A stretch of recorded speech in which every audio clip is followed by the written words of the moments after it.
आज हम जैसे इंटीग्रेशन हमारा हो गया, इंडेफिनेट इंटीग्रल हो गया, डेफिनेट इंटीग्रल हो गया। आज हम एक चीज स्टार्ट करते हैं जिसको हम बोलते हैं डिफरेंशियल इक्वेशन।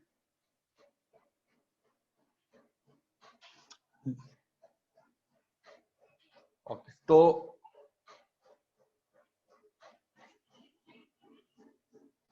पहले हम बात करते हैं इक्वेशन की। इक्वेशन का मीनिंग क्या होता है? What is equation? Anyone? Any relation that gives a particular value. कोई भी दो चीजों को इक्वल करना, दैट्स इट भाई। इक्वेशन मतलब कि इक्वल। तो जैसे कि सपोज अगर मैं ये बोलता हूं कि X square plus 2x plus 4, ठीक है, या फिर यहां पे मैंने लिख दिया 2 इक्वल टू 0, ठीक है, तो हमने क्या लिखा? This expression is equal to 0। ये क्वांटिटी और ये क्वांटिटी हमेशा कैसे रहेगी? इक्वल। तुम ये भी लिख सकते हो कि X square plus 2x equal to -2। तो तुम क्या बोलोगे कि एक्स स्क्वायर प्लस 2x की वैल्यू हमेशा किसके बराबर रहेगी? -2 के बराबर, ठीक है। तो ये जो चीज है इसको बोलते हैं इक्वेशन। फिर हमारे पास में इक्वेशन के बाद में एक स्टेप आगे आता है जिसको हम बोलते हैं सॉल्यूशन ऑफ इक्वेशन। क्या मतलब होता है सॉल्यूशन ऑफ इक्वेशन का? For what values of the variable the equation holds true. Yes, कौन सी वैल्यू के लिए वो इक्वेशन होल्ड कर रहा है। जैसे अगर मैं बोलूं कि X square equal to 2x, ये क्या है मेरे पास में? इसको मैं बोलूंगा इक्वेशन कि एक्स स्क्वायर की जो वैल्यू है that is always equal to 2x। Fine. अब अगर मैं इसको सॉल्व करूंगा तो मैं क्या लिखूंगा? X square minus 2x equal to 0। तो क्या बनेगा? x कॉमन आ गया, x माइनस 2 इक्वल टू 0, मतलब कि या तो x की वैल्यू क्या होनी चाहिए? 0 होनी चाहिए, या फिर x की वैल्यू कितना होना चाहिए? 2, ठीक है। तो ये जो चीजें हैं इनको बोलते हैं solution, solution of equation. Fine, okay. ये जो इक्वेशन है इसके बारे में और क्या बोल सकते हो कि ये जो इक्वेशन है किस टाइप का इक्वेशन है? क्वाड्रेटिक। क्योंकि इसमें x की पावर आ रहा है 2 आ रहा है तो हम बोलते हैं क्वाड्रेटिक। अगर यहाँ पे x की पावर 4 होता तो हम बोलते हैं कि x की पावर 4 वाला है, ठीक है। ओके, अगर x की पावर होता 1 तो क्या बोलते हैं? लीनियर। जैसे कि मैं ये लिखूंगी y equal to x plus 2, ये कैसा है इक्वेशन? लीनियर, क्योंकि इसके अंदर सब जो वेरिएबल्स की पावर 1 है, ठीक है। ओके, और बताओ इसके बारे में और क्या बोल सकते हैं? इसको बोलते हैं सिंगल वेरिएबल इक्वेशन। इसमें एक ही वेरिएबल है ना x, ये बस, बाकी सब कांस्टेंट है। इसके अंदर कितने वेरिएबल हैं? 2। तो ऐसा भी हो सकता है कि किसी इक्वेशन में एक वेरिएबल हो, किसी में 2 हो, किसी में 3 हो, हमारी मर्जी है, कितने भी हो सकते हैं। तो किसी भी इक्वेशन को कहते हैं कैटेगराइज करना है, single variable, double variable, triple variable, linear, quadratic, cubic, power 4, power 5, power anything, ठीक है। तो उसी सारे जो कैटेगराइजेशन हुआ था उसके अंदर से हमारे पास में आता है डिफरेंशियल इक्वेशन। क्या मतलब होता है डिफरेंशियल इक्वेशन का? तो इसमें हम बोलते हैं कि इक्वेशन विच हैज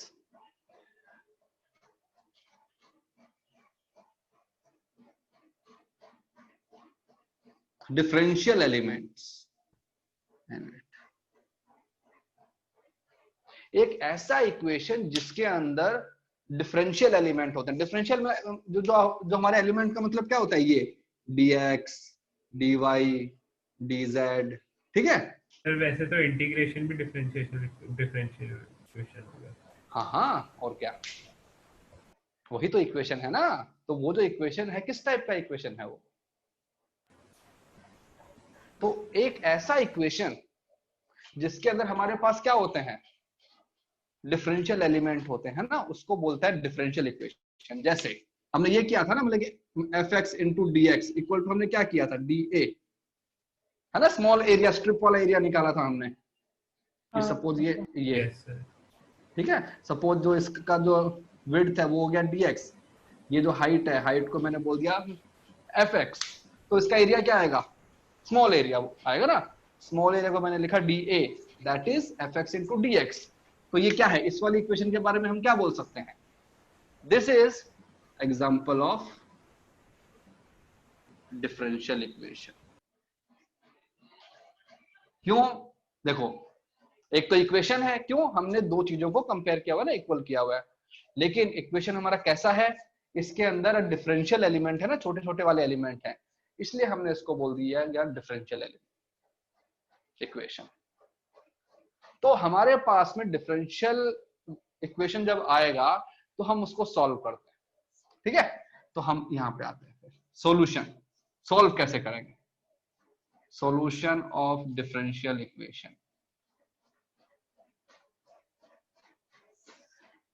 जैसे यहां वाली इक्वेशंस जो हैं उनको सॉल्व करने का मीनिंग क्या होता है, तुमने वेरिएबल का वैल्यू फाइंड कर लिया, राइट, है ना, यहाँ पे क्या ना x का वैल्यू मेरे पास में x आ गया, 2 आ गया। डिफरेंशियल इक्वेशन को सॉल्यूशन करने का मतलब होता है कि any how remove those differential element, कैसे भी करो, बाय एडिशन, सब्ट्रैक्शन, मल्टीप्लिकेशन, अपना और डिफरेंशिएशन, इंटीग्रेशन, कोई भी ऑपरेशन करो, कुछ भी ऑपरेशन करो, लेकिन जो डिफरेंशियल एलिमेंट्स हैं उनको तुम एलिमिनेट कर दो तो हम बोल देंगे कि हमारा डिफरेंशियल इक्वेशन का सॉल्यूशन है। यहाँ पे सॉल्यूशन का मतलब होता है कि हमको वेरिएबल की वैल्यू फाइंड करनी है, यहाँ मतलब होता है कि डिफरेंशियल एलिमेंट को खत्म करना है। जैसे एक सिंपल सा एग्जांपल दूं, जैसे सपोज हमारे पास में एक ना इक्वेशन है कि x equal to root Y,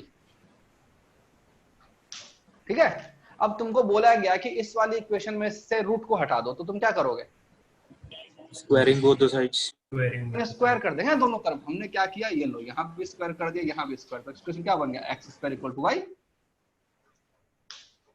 right.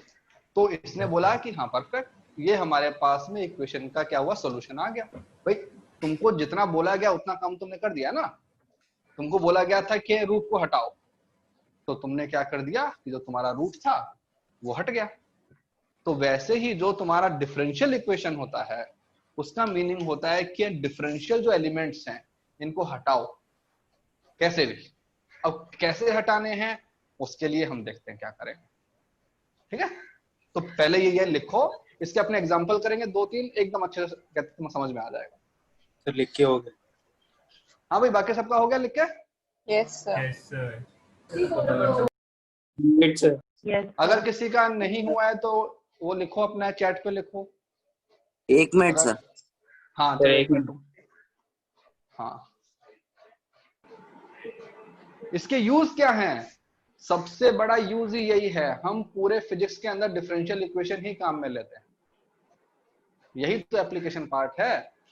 देखो चलो एक तुमको छोटा सा एग्जांपल देता हूं, सपोज ये जो मेरा फंक्शन है, ये जो फंक्शन है, अगर मैंने इसको बोल दिया वेलोसिटी और इसको मैंने बोल दिया टाइम, तो बताओ वेलोसिटी इनटू टाइम क्या होता है,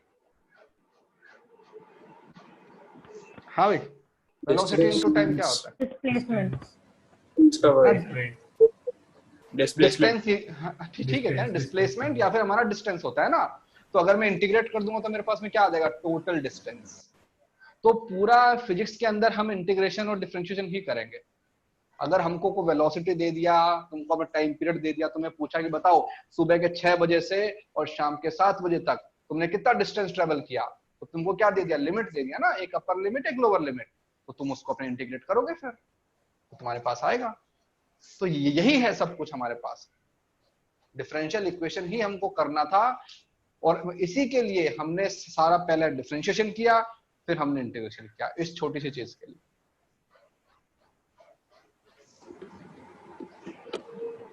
हाँ भाई हो गया 1 मिनट। यस सर तो फिर वो ट्रिग्नोमेट्रिक इंटीग्रेशन वो सब कभी काम आएगा क्या?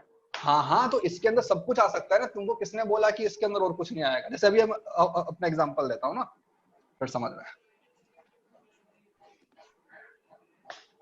देखो कोई भी चीज फालतू में नहीं कराई जाती है, ठीक है, लेकिन हम पहले फाउंडेशन क्रिएट करते हैं। कल को अगर एक मान लो 5 साल का बच्चा बोले कि यार मेरे को एबीसीडी क्यों सिखा रहे हो, एबीसीडी भाई क्या एबीसीडी क्या काम आती है लाइफ में, तो बच्चे को पहले एबीसीडी सिखाते हैं, फिर वो स्पेलिंग बनाता है, फिर वो स्टेटमेंट बनाता है, फिर वो सेंटेंस बनाता है, फिर वो ऐसे लिखता है। तो अभी तुम एबीसीडी सीख रहे हो, फिर तुम इसके क्या वर्ड्स बनाओगे, फिर सेंटेंस बनाओगे, ठीक है। जैसे एग्जांपल तुमको एक मैंने ये दे दिया dy by dx equal to e की पावर x माइनस वाई, तो बताओ ये क्या है। बस ये जो चीज लिखी हुई है इसके बारे में क्या बोल सकते हो, व्हाट इज दिस इक्वेशन है। पहली चीज, एक तो हमने दो चीजों को इक्वल लिखा हुआ है, राइट, तो ये क्या बन गया, इक्वेशन बन गया। इक्वेशन तो ये तो एक तो हमने बोल दिया इक्वेशन है। अब हमने देखा कि इक्वेशन के अंदर क्या है, डिफरेंशियल एलिमेंट है ना dy dx, तो हमने क्या बोल दिया, ये हमारा इक्वेशन कैसा है ना, डिफरेंशियल। अब वो तुमको बोलेंगे just solve it. Solve it का मतलब क्या हुआ कि इसके अंदर कुछ भी करो, लेकिन जो तुम्हारे डिफरेंशियल एलिमेंट हैं उन एलिमेंट्स को खत्म कर दो, फाइन। तो जैसे बताओ इसमें क्या करेंगे अब। सर इंटीग्रेशन ही कर सकते हैं इसका। तो देखो हमने लिखा dy by dx, इसका मतलब क्या होता है, e की पावर x अपॉन e की पावर y, ठीक है। ये भी y है, ये भी y है, इस y को यहां ले गया तो क्या बन गया, e की पावर y इंटू dy, इस x को यहां ले गया तो क्या बन गया, e की पावर x इंटू dx। अब हमने एक चीज देखी हुई, जैसे वहां पे तुमने बोला था कि सर स्क्वायर कर दो ना बोथ द साइड, अब मैं क्या कर रहा हूँ कि बोथ द साइड में इंटीग्रेशन ले रहा हूं। तो बताओ इसका इंटीग्रेशन क्या होता है, e की पावर y, तो ये बन गया e की power y equal to e की पावर x, और एक हमने लगा दिया साथ के अंदर कांस्टेंट। तो दिस इज द सॉल्यूशन। तो तुम बोलोगे कि दिस इज सॉल्यूशन।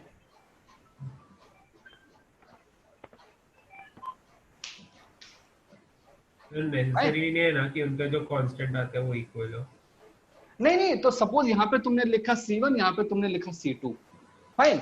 अब देखो, अब मैं क्या लिखूंगा, e की पावर y माइनस e की power x equal to C2 minus C1। ये क्या है, कांस्टेंट। ये क्या है, कांस्टेंट। तो इन दोनों कांस्टेंट को कंबाइन करके एक और मैंने लिख दिया। तो इसको बोलते हैं ना डिफरेंशियल इक्वेशन। नहीं, हमको एक्स वाई की सर आपने कुछ स्पेशल केसेस बताए थे ना जिसमें हमें c की भी वैल्यू फाइंड करनी पड़ती है, मतलब उसमें हमें कुछ इंफॉर्मेशन दी हुई होती है जिससे हम c की भी वैल्यू फाइंड करते हैं। तो वो तो हो गया ना मेरे पास में, वो तो लिमिट रहेगी ना, वो तो आ गया ना, तो लिमिट से आ गया, हो गया। हाँ फाइन, ओके। जैसे एक और, अब थोड़ी देर पहले किसी ने बोला था कि यार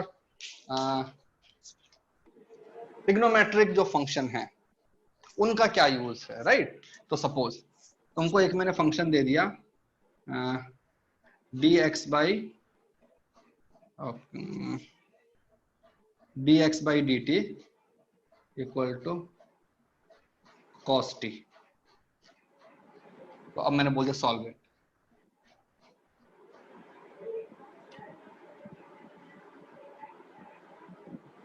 तो ये क्या बन गया, dx by dt अपना डिफरेंशियल एलिमेंट बन गया।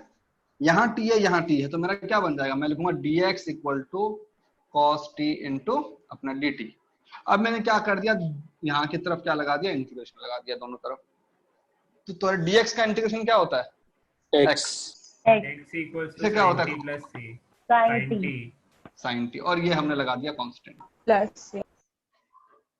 तो ये हमारे पास में उसका सॉल्यूशन होगा,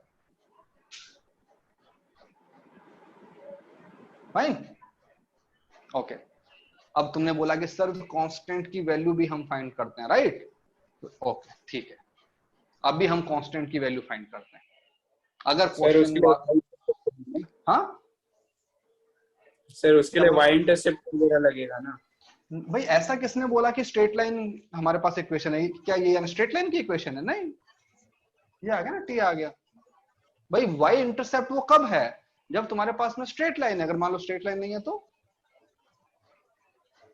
ओके उस टाइम, है ना। अब जैसे तुमको एक मैंने क्वेश्चन दिया, ए पार्टिकल, जैसे कि मैंने लिखा find solution of equation and, okay, तो तुमको दिया हुआ है dx बाई dt, ठीक है, ओके। नहीं, तुमको दिया हुआ है dv बाई dt,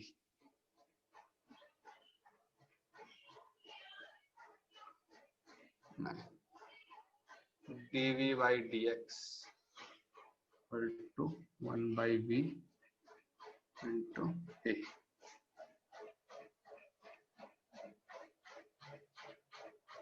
ये तुमको दिया हुआ है, ठीक है। और हाँ, a इज कांस्टेंट,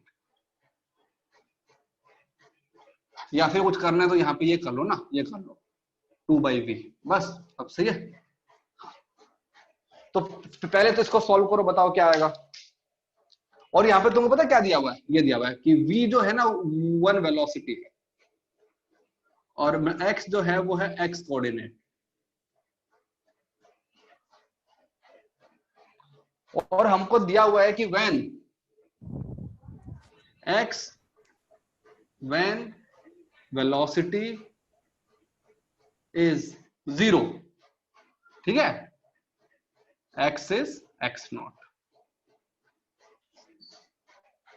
तुमको एक यहां पे कंडीशन दे दिया कि जब तुम्हारे पार्टिकल का वेलोसिटी 0 है तो तुम्हारे पास उसकी वैल्यू कितनी होनी चाहिए, x नॉट, या फिर x नॉट की बजाय कोई नंबर ले लो कि x कोऑर्डिनेट मेरे पास में है 10।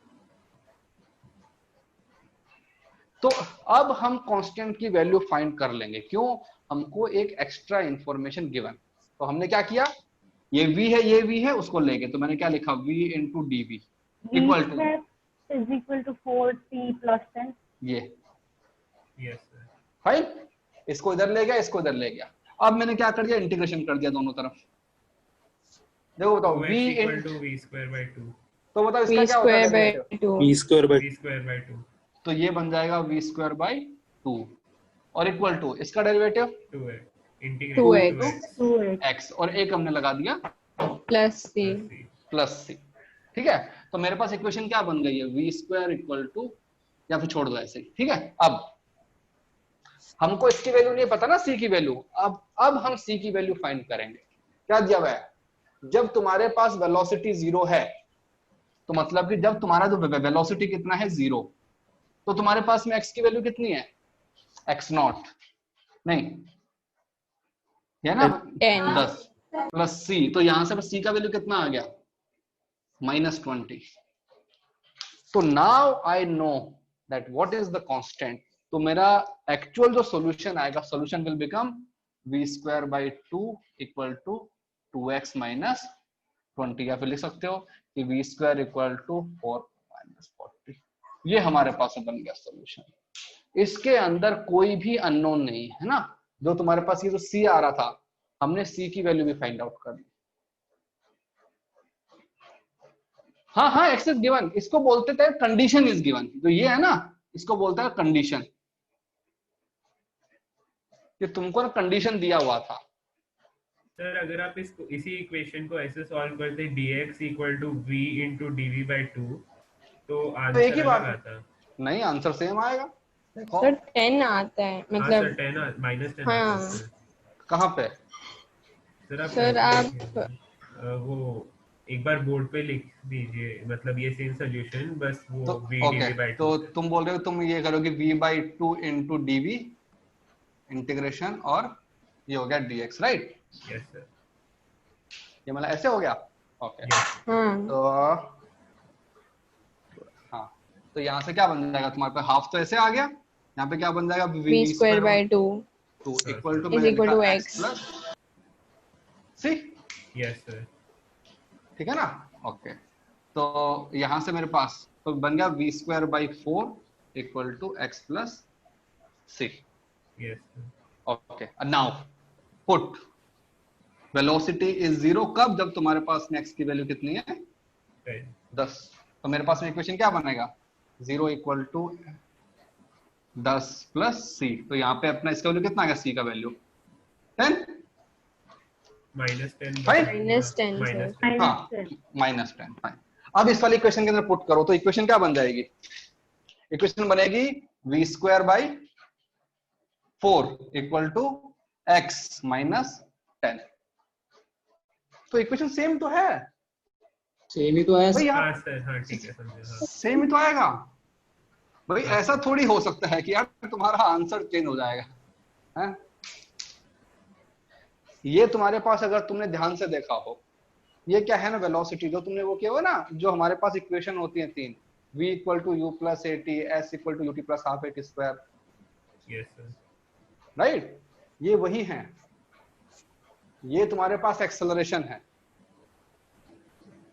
नहीं ना, +10 कैसे हो जाएगा? क्योंकि जो तुमको अपना कंडीशन मैंने दी हुई है, तुम उसी कंडीशन को सेटिस्फाई तो करवाना ही है ना तुमको, तो उसको तो सेटिस्फाई अगर c की वैल्यू 10 भी आती तो वो वाले इक्वेशन में भी सेम ही आंसर आता है। देखो c की वैल्यू कुछ भी आ सकती है, बट जब तुम फाइनल इक्वेशन लिखोगे तो इक्वेशन सेम आएगा। हाँ सर, बस वही डाउट था कि c का वैल्यू अलग हाँ, ठीक है, जैसे अपने और करते हैं इसके।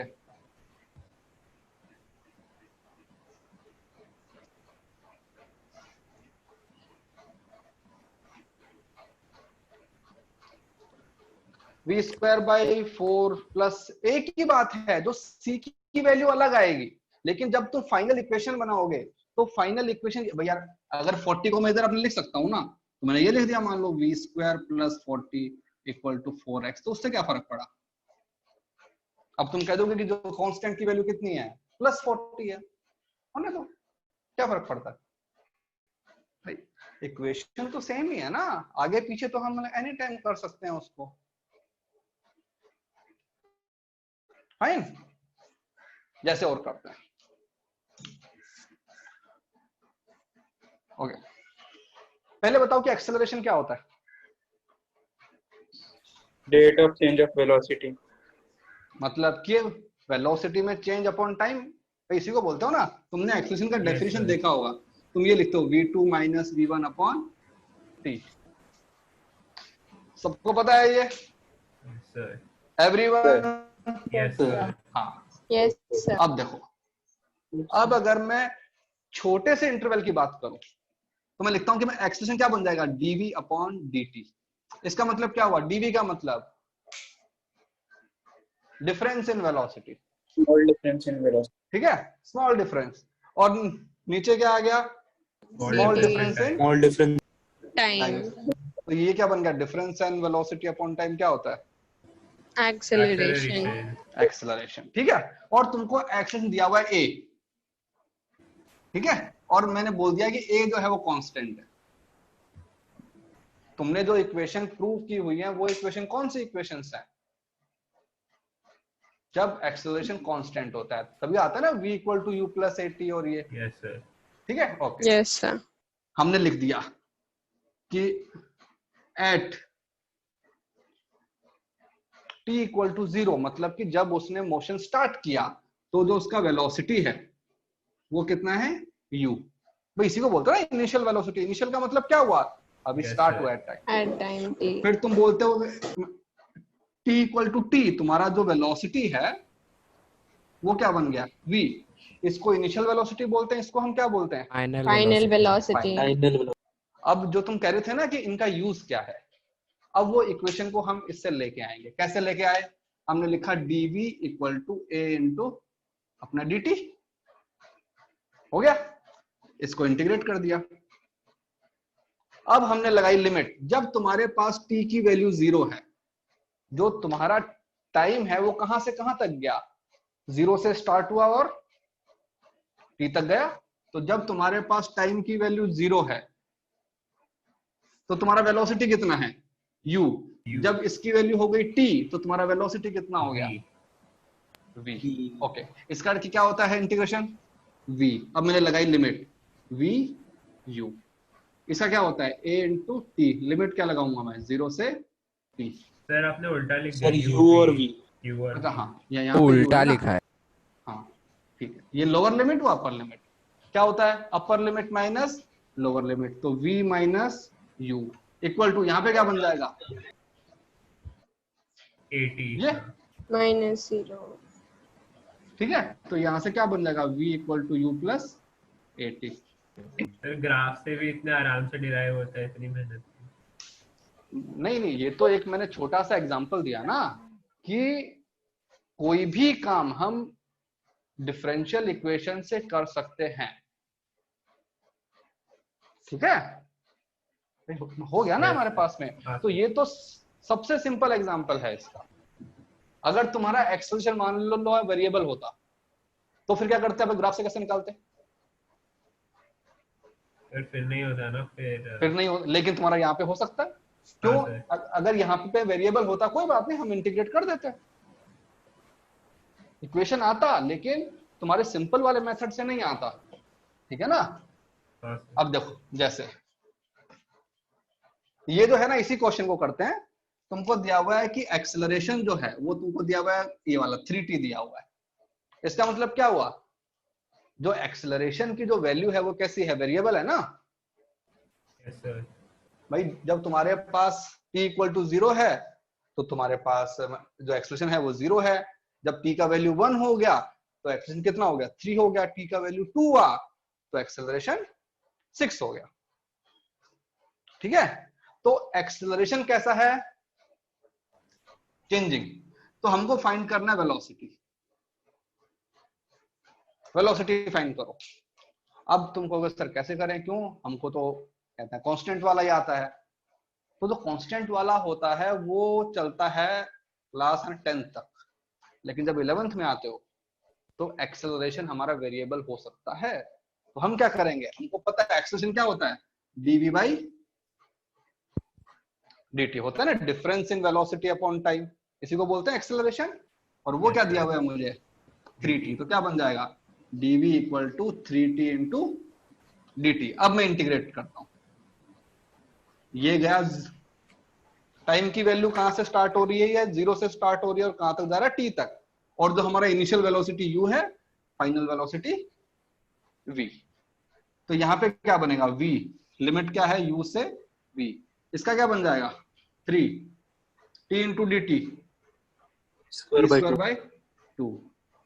अब देखो ये क्या बन जाएगा, v minus U equal to, ये क्या बन जाएगा 3/2 टी स्क्वायर। तो मेरे पास इक्वेशन क्या बन गया, v equal to U plus 3/2 T square. तो अब तुम कोई भी फंक्शन फाइंड आउट कर सकते हो, जरूरी नहीं है कि एक्सेलरेशन कांस्टेंट ही हो, वो कैसा भी हो, कांस्टेंट होगा तो भी हो जाएगा, वेरिएबल होगा तो भी हो जाएगा। तो आप बताओ, तुम कह रहे थे ना कि सर हम ये सब कुछ क्यों पढ़ रहे हैं, ये हमारे एकदम हेल्पफुल है कि नहीं, है ना। हाँ सर। हाँ, तो कोई भी चीज, चाहे वो फिजिक्स में पढ़ो, केमिस्ट्री में पढ़ो, मैथ में पढ़ो, कोई भी चीज फालतू में नहीं पढ़ाई जाती है, मतलब it's good, it's actually very good. तुम कोई भी फंक्शन सॉल्व कर सकते हो। वैसे जैसे तुमसे अपने मतलब एरिया वाला पूछा था कि बताओ स्फेयर में से तुमको कहते ट्राइंगल काटना है, कोन काटना है, सिलेंडर में से तुमने काटा था, तो ये सब चीजें तो हमको फंक्शन बनाएंगे, पहले हम फंक्शन बनाएंगे, फिर फंक्शन की हेल्प से हम कुछ कैलकुलेट करेंगे, ठीक है। ओके, ऑफिशियली हमारा जो कैलकुलस चैप्टर है इज ओवर। हम कैलकुलस में बस इतना ही पढ़ते हैं, लेकिन जब काइनेमेटिक्स हम स्टार्ट करेंगे तो काइनेमेटिक्स के अंदर ये जो चीज है, ये जो हमने आज पिछले हाफ एन आवर में पढ़ा है, यही चीज पूरे चैप्टर में काम में आएगी, ठीक है। तो इसको लिखो, फिर थोड़ा सा इंट्रोडक्शन अपने उसका करते थे, वेक्टर का करते हैं, ठीक है। पहले इसको लिखो सर। मॉड्यूल में इसके लिख लिया सर। हाँ आपने जो पीडीएफ भेजा ऑनलाइन, वो फिजिक्स की बुक का वेक्टर्स कैलकुलस हाँ वाला, हाँ हाँ हाँ उसमें इसके क्वेश्चंस नहीं है? हाँ, उसमें है, जो तुम्हारा मतलब कि आखिरी जो है ना उसका पेज जो है, उसके अंदर इसके 8-10 क्वेश्चन होंगे, ठीक है सर। ठीक है, तो उनको अटेम्प्ट करना, देखना। ये जब हो जाए तो बताना, जब तुम इसको लिख लोगे। सर लिख लिया। हो गया? नहीं सर, आराम से 2 मिनट सर। आराम से, कोई जल्दी नहीं। सर कैलकुलस लेक्चर 7 के कैलकुलस लेक्चर 7 का ट्यूटोरियल है, उसका IC Intex in chapter example नहीं है। नहीं है उसका, कोई बात नहीं, मतलब उसकी हमें रिक्वायरमेंट नहीं थी इसलिए नहीं दिया वो।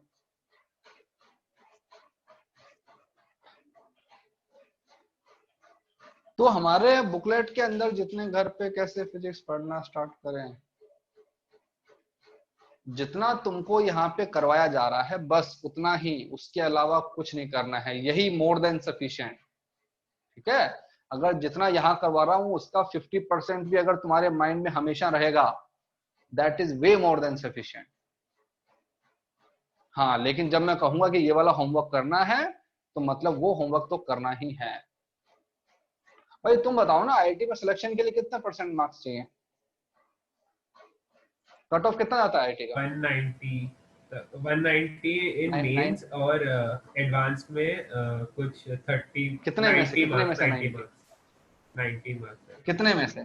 360 जेई जो 300 सर, अभी 300 360 में से नहीं, चलो ठीक है, अगर अपने तो स्केलिंग कर लेते हैं ना पूरा। सर। एडवांस के मार्क्स वेरिएबल रहते हैं, वो लोग मैक्सिमम मार्क्स हर साल शिफ्ट करते रहते हैं और मेंस में 300 होता है। यस यस, तो मैं वही कह रहा हूँ ना कि ये परसेंटेज देखो ना तुम। ठीक है, तो अगर तुम्हारे 360 में से 240 भी आ गए, 240 अगर आ गए तो 240 तो बहुत अच्छा स्कोर माना जाता है। सर 270 आयुष राजेश। हाँ, तो बात वही कर रहा हूँ ना कि अब देखो, अब अगर तुम इसके का परसेंटेज कंपेयर करोगे तो कितने % हुआ ये? तो 67%। तो 67% में तो तुम्हारी रैंक बहुत अच्छी आ गई। ठीक है ना? तो smartness, smart work is important rather than कि गधों की तरह लग गए, 4 बुक पढ़ ली, 5 बुक पढ़ ली, 6 बुक पढ़ ली। नहीं, हमको स्ट्रेटेजी बनानी है। जैसे तुम कैलकुलस को स्किप नहीं कर सकते। क्यों? अगर कैलकुलस को स्किप कर दिया तो तुम्हारा पूरा फिजिक्स एकदम कहते हैं डूब जाएगा, क्योंकि ये काइनेमेटिक्स में भी आएगा, फोर्स में भी आएगा, मैग्नेटिज्म में भी आएगा, इलेक्ट्रोस्टैटिक्स में भी आएगा, हर जगह आएगा ये, और ये मैथमेटिक्स में भी आएगा। तो इसको छोड़ के तो तुम यार डूब जाओगे ना। हाँ, लेकिन सपोज कोई एक ऐसा चैप्टर है जो कि कंप्लीटली इंडिपेंडेंट, एकदम इंडिपेंडेंट है, जैसे बोल दिया कि न्यूक्लियर फिजिक्स, तुमको पता है एग्जाम में एक क्वेश्चन ही आने वाला है, तो अगर तुम उस चैप्टर को स्किप भी कर दोगे तो कोई बात नहीं ना, एक ही क्वेश्चन तो गया।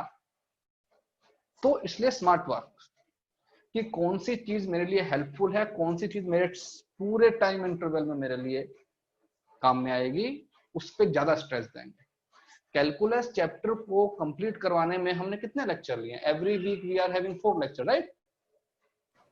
Yes sir. हाँ भाई, यस। और हमको कितने वीक हो गए पढ़ते हुए? Approximately 4 week. 5 हफ्ते, 4-5 वीक है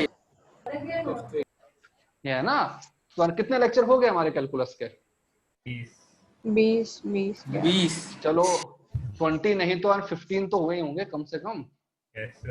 यस सर। तो हमने 1 महीना स्पेंड किया किस चीज पे? जो कि हमारा फिजिक्स का टॉपिक भी नहीं, और अभी ऐसे ही 1 महीना हम स्पेंड करेंगे वेक्टर्स पे, जो कि हमारा चैप्टर ही नहीं है। टेंशन मतलब लॉकडाउन बहुत लंबा चलेगा, बहुत ही ज्यादा लंबा चलेगा। नहीं, बात वो नहीं है। बात ये है कि वेक्टर और कैलकुलस हमारे चैप्टर नहीं है, लेकिन अगर हमको वेक्टर और कैलकुलस नहीं आएगा तो आगे हम कुछ भी नहीं कर पाएंगे। वेक्टर्स तो बाकी चैप्टर्स भी नहीं आ पाएंगे। भाई वही देखो ना, अगर तुम एससीबी उठा के देखोगे, ये है ना सबके पास में, अगर है नहीं तो ये बुक होनी चाहिए। ठीक है, अगर इसके अंदर जैसे काइनेमेटिक्स वाला चैप्टर उठा के देखोगे तो हर जगह पे क्या बन रहा है? वेक्टर वेक्टर वेक्टर, हर जगह पे। आगे तुम इसके अंदर आओगे तो कैलकुलस बनेगा हमारा। दिखाता हूँ तुम्हें कैलकुलस वाला। सर वेक्टर और कैलकुलस के कंबाइंड क्वेश्चन भी आ सकते हैं ना? भाई वेक्टर कैलकुलस हमेशा कंबाइंड ही चलेगा। मतलब तुम्हारे पास क्वेश्चन आएगा, देखो जैसे ये देखो। सर पढ़ के बता दीजिए ना। नहीं यार, वो डायग्राम देख लो, दिख रहा है? हाँ सर, थोड़ा थोड़ा। हाँ हाँ सर, हाँ सर। इसके अंदर अब ये कैलकुलस भी है और वेक्टर भी, तो सब चीजें कंबाइन चलेंगी। ये बुक सबके पास होनी चाहिए भाई, ठीक है? इसके राइटर हमारे एससी वर्मा। ये बुक तो होनी चाहिए, concept of physics bye SC Verma, ठीक है? ये हमारे लिए फिजिक्स का कह दो कि है गीता, रामायण, महाभारत, ये सब कुछ है। ये तो होना ही चाहिए घर के अंदर। आज भी है मेरे पास में, देखो एकदम पास में रखता हूं। वीसी नहीं, एससी। एचसी वर्मा, ये आईआईटी कानपुर के में प्रोफेसर थे। और सर इसके कोई भी आंसर बुक नहीं है? इसकी आंसर बुक बहुत सारे हैं, गूगल पे मारोगे ना कि एचसीवी सॉल्यूशन। एचसीवी की नहीं है, एचसीवी की नहीं ऑफिशियल। नहीं, हाँ उन्होंने ऑफिशियली बनाई है, उन्होंने तुमको ये बुक दे दी है, तुम करो। लेकिन अगर तुम गूगल में मारोगे ना एचसीवी सॉल्यूशन, तो इतने सारी वेबसाइट आ जाएंगी कि पागल हो जाओगे, ठीक है ना? अभी मारा सर, बहुत सारे आ गए। हाँ हाँ, सॉल्यूशन तो बहुत है, उसमें कोई प्रॉब्लम नहीं। लेकिन देखो फंडा ये है कि डाउन द लाइन, ठीक है, डाउन द लाइन अगर जाओगे तो एससी वर्मा के दो पार्ट है, एक SCV1 एक SCV2। इन दोनों बुक का एक एक क्वेश्चन, चाहे वो सॉल्व एग्जांपल हो या फिर तुम्हारा एक्सरसाइज का क्वेश्चन हो, सारे क्वेश्चन किए होने चाहिए। ये तो कह दो कि बेसिक लाइन है हमारे पास आईआईटी एग्जाम में अपीयर होने के लिए। तो सारे ये तो होना ही के टॉपिक्स कवर होते हैं सारे, बल्कि उससे एक्स्ट्रा भी हैं। इसके अंदर 3-4 चैप्टर ऐसे हैं जो कि आईआईटी के कहते हैं तुम सिलेबस में ही नहीं। तो भाई उन्होंने ये बुक आईआईटी के लिए थोड़ी ना बनाई है, उन्होंने तो फिजिक्स बना दी कि जब बच्चा ग्रेजुएशन में जाए तो उसको इतना फिजिक्स आना चाहिए। और वो आईआईटी के सिलेबस में है नहीं, उससे क्या फर्क पड़ जाता है? 3-4 चैप्टर हैं जो कि हमारे काम के लिए ये नीट के लिए भी चाहिए। हाँ हाँ, नीट के लिए भी चाहिए। कोई बात नहीं, इसको करो। तुम्हारे जो एग्जाम्पल देखो, नीट में क्या होता है कि बायोलॉजी तो आता ही है तुमको। क्यों? बायोलॉजी तो तुम्हारा भाई क्या कह दो कि इंटरेस्टिंग सब्जेक्ट, सबसे अच्छा वही है, तो उसमें तो मार्क्स हर किसी के ही आते हैं। तो तुम्हारा जो है रैंकिंग जो बनता है वो कौन बनाएगा? Physics. Physics will make the difference कि तुम्हारी जो रैंक है तो नीचे आएगी या ऊपर आएगी। अभी कभी अगर तुमने नाम सुना हो, हमारे जील के अंदर 3-4 बच्चे हैं, प्रणव, जगदाले और रईद, तो 4 मेडिकल के बच्चे हैं जो कि आईआईटी के लेक्चर के अंदर बैठते हैं फिजिक्स के लिए। कहते हैं सर अगर हमने आईआईटी वाला फिजिक्स पढ़ लिया तो जो मेडिकल वाला है वो हमको एकदम इजी लगता है, उसमें 100 आउट ऑफ 100 लेके आएंगे। और वो लेके आते हैं, ठीक है ना? तो बायोलॉजी में मार्क्स तो हर किसी के लिए आएंगे, ठीक है? तो जो मार्क्स फिजिक्स में आएंगे that will make the difference. Fine, yes sir. चलो आज हम थोड़ी सी एक न्यू चीज, बस इंट्रोडक्शन है ये वाली चीज, इसके अंदर कोई वो बात नहीं। तो सबसे पहले हम स्टार्ट करते हैं फिजिक्स, इसका डेफिनेशन। क्या होता है फिजिक्स का डेफिनेशन? बताया था शायद मैंने लेक्चर 1 में, study of physical quantities. Yes, मैंने इसमें बोला study of physical quantities.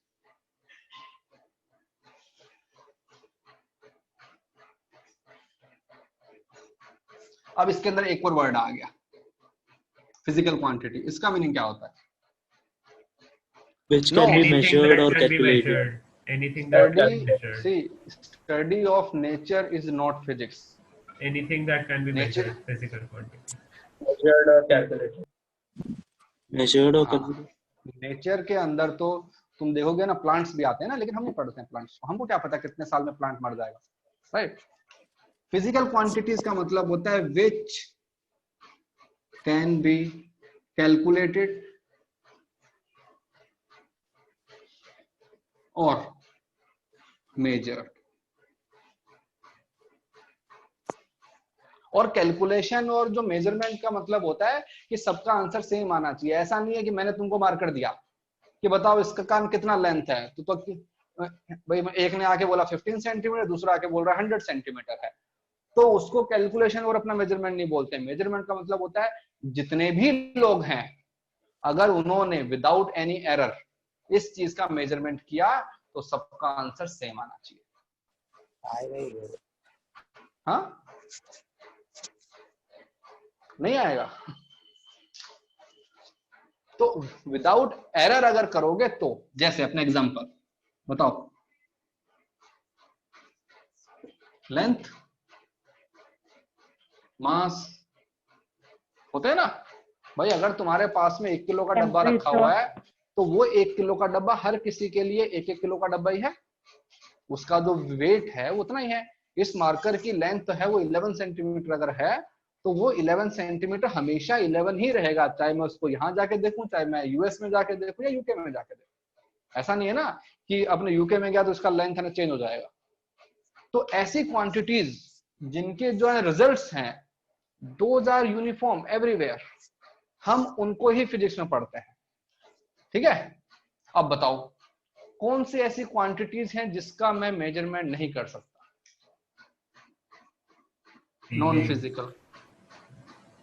Non physical quantities. बताओ एग्जांपल। बिल्डिंग। हाँ, क्या चीज? बिल्डिंग। एक सेकंड, बिल्डिंग क्या हुआ? टेस्ट। भैया बिल्डिंग के अंदर मैं काउंट कर सकता, air I can count, air के अंदर मैं बताता हूं कि उसमें हाइड्रोजन है, उसमें ये है वो है, राइट? इमोशंस, लेंथ,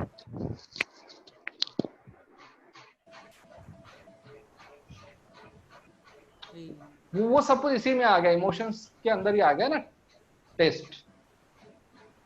अब जैसे इमोशंस है, इसके लिए हमारे पास कोई मेजरमेंट नहीं है, राइट? स्मेल हो सकता है ना, किसी को कोई परफ्यूम का स्मेल अच्छा लगता है, किसी को अच्छा नहीं लगता, तो तुम ऐसा थोड़ी कह सकते हो कि हर किसी को अच्छा ही लगेगा। हाँ, लेकिन अगर सपोज तुमने गरम गरम चीज को हाथ में ले लिया तो तुमको गरम लगेगा ही, चाहे वो तुम हाथ में रखो या किसी और को दे दो।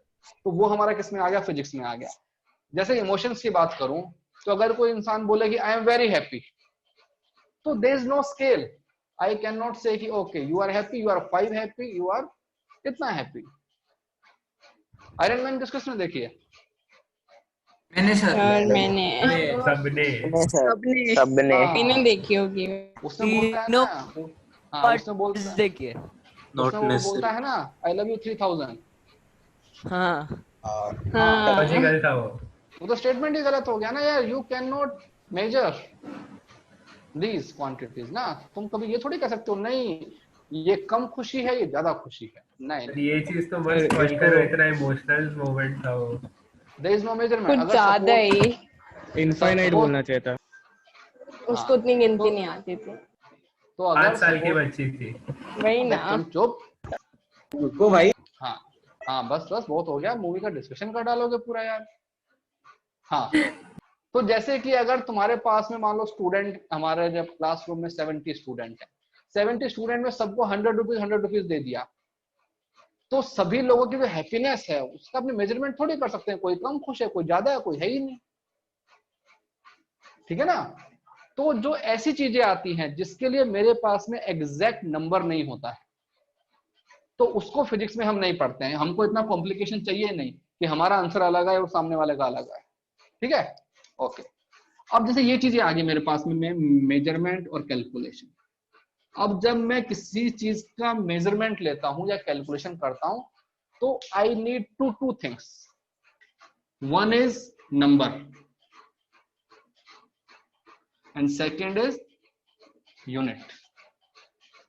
जैसे मैंने बोला कि एक जो मार्कर है इसका लेंथ मेरे पास में 11 सेंटीमीटर है, तो 11 तो क्या हो गया, ठीक है, नंबर, और ये जो है ना यूनिट, ये मैंने क्या लगा दिया, सेंटीमीटर। तो जो नंबर है, नंबर मुझे बताता है कि द थिंग इज लेस और मोर। अगर मैंने इसको सेम कर दूं यूनिट को, जैसे कि सेंटीमीटर ही है, तो I can compare that 11 is more than 5 and 11 is less than 15। तो मेरे पास कंपैरिजन है। तो इसके लिए जो भी तुम्हारा कैलकुलेशन आ रहा है और जो तुम्हारा यार मेजरमेंट आ रहा है, इनका जो है रिजल्ट जो आएगा, that has to be in number and unit, तो ही मैं कंपेयर कर सकता हूं, ठीक है। और यू कैन से, तुम इसके अंदर एक और चीज कर सकते हो, विच कैन बी कंपेयर।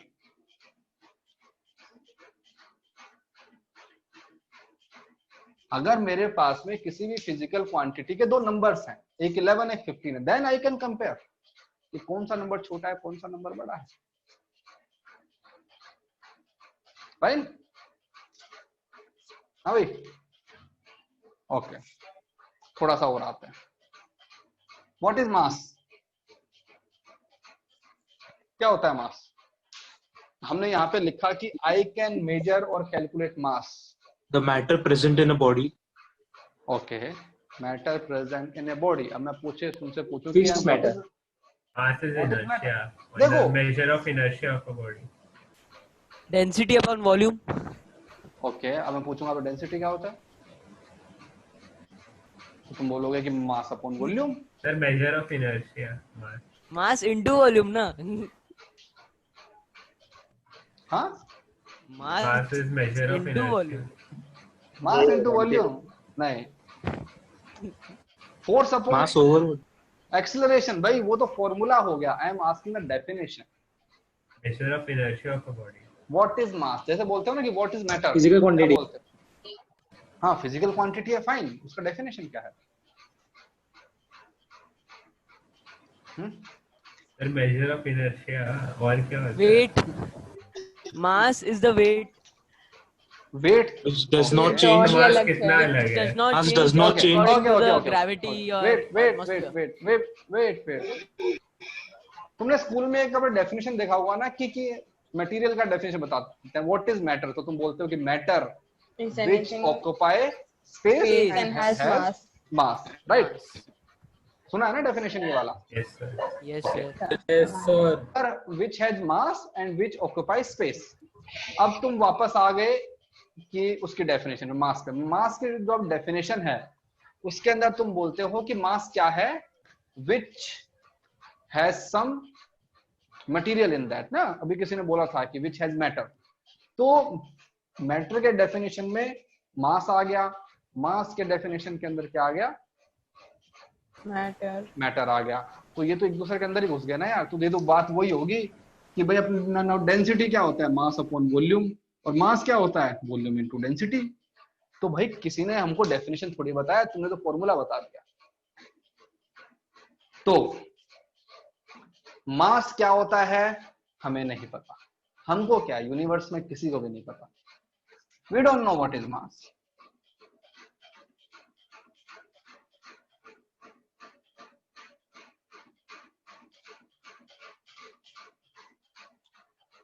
हमको नहीं पता मास क्या होता है। a dense concentration of energy। अब तुमसे पूछूंगा एनर्जी क्या होता है। भाई तुम एक चीज के डेफिनेशन में एक और कॉम्प्लिकेटेड चीज को नहीं लेके आ सकता जिसके बारे में मुझे पता ही नहीं है, ठीक है। वैसे हम आए, but we know effects of mass. हमको नहीं पता मास क्या होता है, हमको क्या पता, न्यूटन को भी नहीं पता था मास क्या होता है, बट उन्होंने देखा कि मास से क्या होता है। उन्होंने मास के इफेक्ट देखे। उन्होंने कहा था ना, ग्रेविटेशन आया था कि दो मास के बीच में अट्रैक्टिव फोर्स लगता है, राइट। मास के पास अगर अपने वेलोसिटी होता है तो मोमेंटम आता है उसके पास में। मास को अगर तुम उठाते हो तो उसको उठाने के लिए फोर्स लगाना पड़ता है। तो we know effects of mass, हम मास के इफेक्ट्स हमको पता है, लेकिन मास क्या होता है हमें नहीं पता। वैसे ही अगर मैं पूछूं व्हाट इज टाइम, बताओ क्या होता है time? Fixed interval that occurs periodically. You don't know time. हमको नहीं पता व्हाट इज टाइम। तुमने बोला मतलब कि 1 घंटा हो गया जैसे कि, तो 1 घंटा क्या हो गया हमको नहीं पता ना। हाँ, आइंस्टाइन को भी नहीं पता था सर। नहीं पता था, तो बस उन्होंने क्या किया, effects of time, effects of time we know, हम उसी को जानते हैं। हम टाइम के इफेक्ट जानते हैं कि अगर मैं आधे घंटे धूप में खड़ा रहूंगा तो मैं सह लूंगा, लेकिन अगर मैं 1 घंटा खड़ा रहूंगा तो गर्मी मुझे ज्यादा लगेगी। तो मैंने उस चीज का इफेक्ट देखा, but I don't know what is time. अगर कोई तुमसे पूछे कि what is the definition of time, I don't know what. ठीक है, वैसे ही चार्ज क्या होता है, चार्ज जैसे बोलते हैं ना इलेक्ट्रॉन प्रोटॉन, इसमें हो गया ना केमिस्ट्री में। हाँ भाई, Yes sir. Yes. Charge positive, क्या, नेगेटिव, न्यूट्रल चार्ज। ये हाँ, तो ये तो चार्ज के वो हो गए ना। तो Types. ये हमारी फंडामेंटल क्वांटिटीज हैं। इन ये क्या होती हैं ये हमें नहीं पता, लेकिन हमको इन सब के इफेक्ट्स पता है। ठीक है, चार्ज, एनर्जी, स्पेस। ठीक है, 1 2 3 4 5 these 5 थिंग्स जो यूनिवर्स में एग्जिस्ट करती हैं, हमको इनका डेफिनेशन नहीं पता, बट हम इन सब चीजों के इफेक्ट्स को पढ़ते हैं। ठीक है, तो हम पूरे फिजिक्स के अंदर ये जो 5 चीजें हैं बस इनके इफेक्ट्स पढ़ेंगे। ठीक है,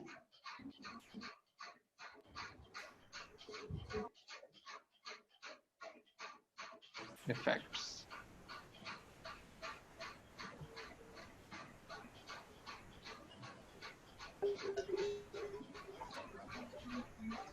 सर इसमें लेंथ नहीं आता है। हाँ नहीं, सर इसमें लेंथ नहीं आएगा। लेंथ में ये जो चीजें हैं इनके हिसाब से बना दूंगा कि एक अगर बांस है, ठीक है, एक मास ने इतने टाइम में यहां से यहां पे गया, तो इनके बीच का जो डिस्टेंस है उसको मैंने बोल दिया लेंथ। तो मैं हर चीज को इनसे डिराइव कर दूंगा समहाउ, कैसे भी। ठीक है ना, डिस्टेंस क्या है? देखो स्पेस आ गया ना, तो स्पेस में आई कैन से ना एक पॉइंट ये है, एक पॉइंट ये है, ये जो मेरा जो सेगमेंट बना वो मेरे पास में क्या बन गया, डिस्टेंस। तो ये जो 5 चीजें हैं ना, इनको मैं डिफाइन नहीं कर सकता हूँ, मतलब I don't know the definition, I know only there effects.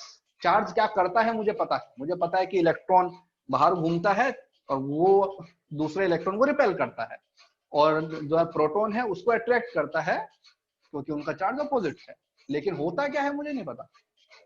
Fine, तो ये वैसे इंट्रोडक्शन दिया है, कोई देखो ये हमारे एग्जाम में आने वाली चीज नहीं है। फाइन, हाँ तो लिखो, और अगर लिखना नहीं है तो लिखने वाली जरूरत भी नहीं है इसके अंदर तो कुछ। Fine, okay.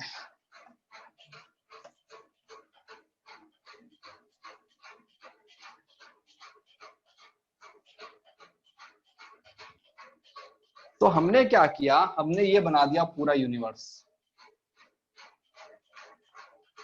ये हमारे पास में यूनिवर्स,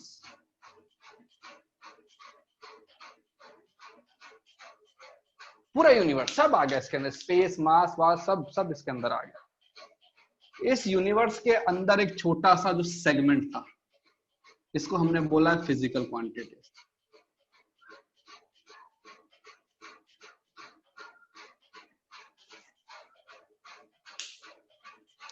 यस, ये तो पूरा ऐसे बनाया ना, मतलब कि एक वो चीज आपने देखी है, वेन डायग्राम। हाँ भाई, हाँ sir, Venn diagram. Yes, sir. हाँ सर, हाँ सर। तो ये उसी का सिंबॉलिक है कि ये मेरा पूरा यूनिवर्स है, यूनिवर्स के अंदर ये जो पार्ट है ये मेरा क्या है, फिजिकल क्वांटिटीज। ठीक है, और यहाँ पे क्या आ जाएंगे मेरे पास में, ये जो बाकी चीजें हैं, बाकी चीजें ऐसी हैं जिसको कि मैं कैलकुलेट नहीं कर सकता हूँ। ठीक है। और जो फिजिकल क्वांटिटीज हैं उसके अंदर भी मैंने ये पार्ट कर दिया, ये कर दिया, इसको मैंने बोला वेक्टर्स, और यहां पे मेरे पास में हो गया स्केलर्स। जो फिजिकल क्वांटिटी है ना, जिसको मैं मेजर कर सकता हूं, उसको भी हमने आगे जाके दो पार्ट में डिवाइड कर दिया। भाई जैसे स्कूल में होता है ना, तो पहले तो स्कूल का होता है सेग्रीगेशन की, एक स्टेट बोर्ड है, एक सीबीएसई बोर्ड है, एक ये है, ठीक है।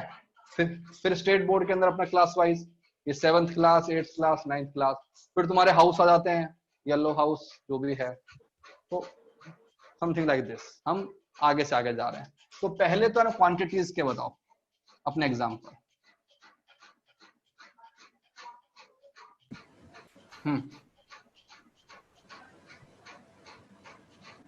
बोलो भाई।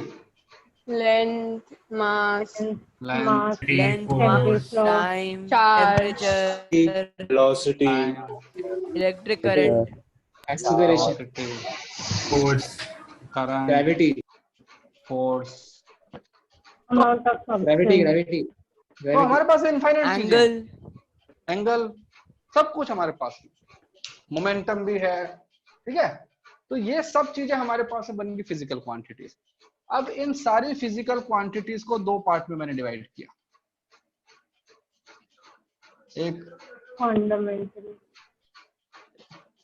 एक हमने लिखा वेक्टर्स, एक हमने लिखा स्केलर्स।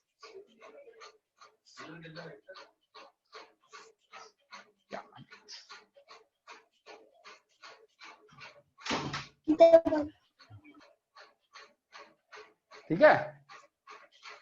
तो ये हमारे पास वेक्टर्स, ये हमारे पास में स्केलर्स। तो वेक्टर हमने किसको बोला और स्केलर्स हमने किसको बोला, ये हमने आगे जाके जो अपने डिफरेंशिएट किया।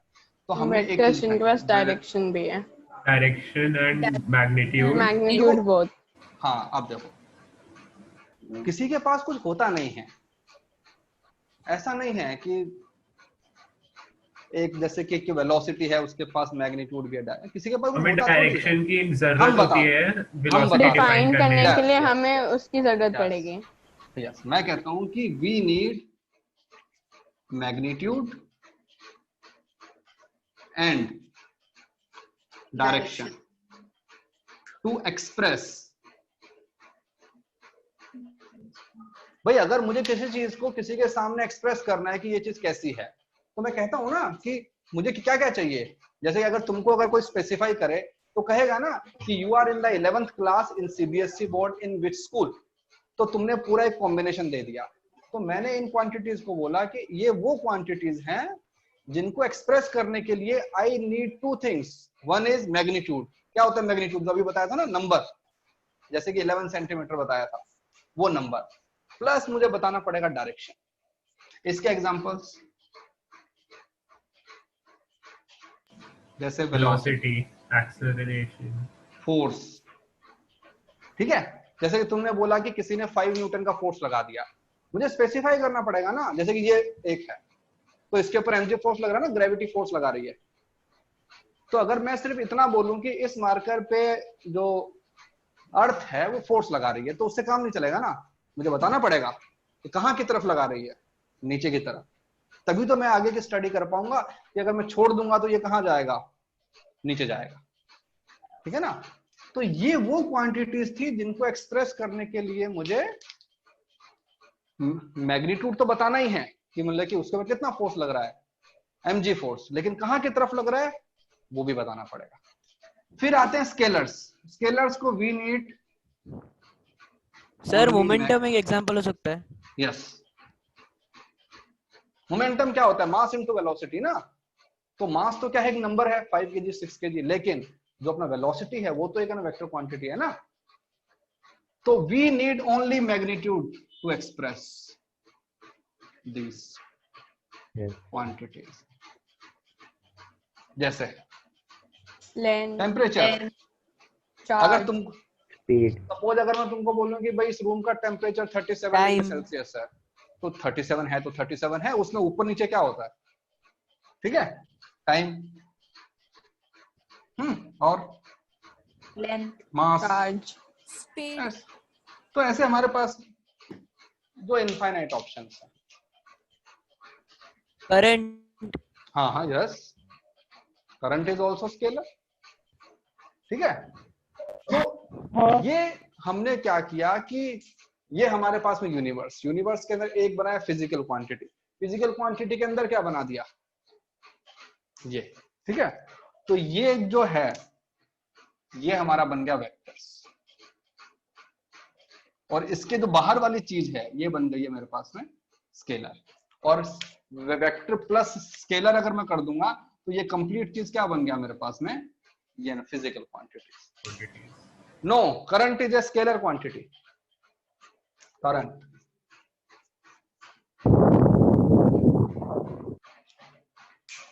फाइन, चलो। सर तो करंट चार्ज डायरेक्शन हो सकता है ना? करंट का डायरेक्शन होता है, बट उसके अंदर वेक्टर लॉस नहीं फॉलो करता। कोई भी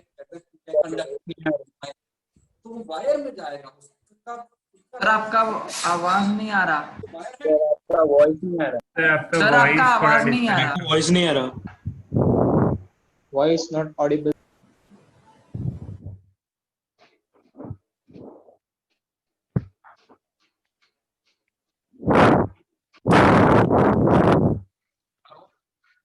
अभी आ रही है आवाज?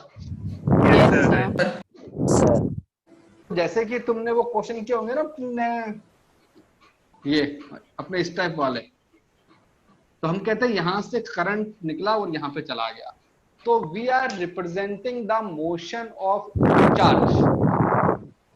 ठीक है, लेकिन जो करंट जो हमने बोला है, ये क्या लिखा है अभी, करंट डज नॉट हैव, तो ये जो तुम्हारे जो मतलब एरो है ना, these are showing motion of charge. ठीक है, यहां पे वो नहीं आता ईस्ट वेस्ट नॉर्थ साउथ। अगर वायर को तुम जहां पे मोड़ दोगे तुम्हारा जो करंट है वो वहीं चला जाएगा ना, इसलिए नहीं बोलते हैं कि डायरेक्शन। जैसे कि ये मास है, इसको छोड़ूंगा तो नीचे ही आएगा ना, ये क्यों? क्योंकि एमजे फोर्स कहाँ लग रहा है, नीचे लग रहा है। ऐसा नहीं है ना कि इसको मैंने ऐसा रखा ना तो ये यहां चला जाएगा, नहीं, इसलिए। तो बस आज के लिए इतना ही करेंगे, बाकी स्कोर अच्छे से अपने सब देखेंगे। बेस्ट डे को। Thank you sir, bye sir.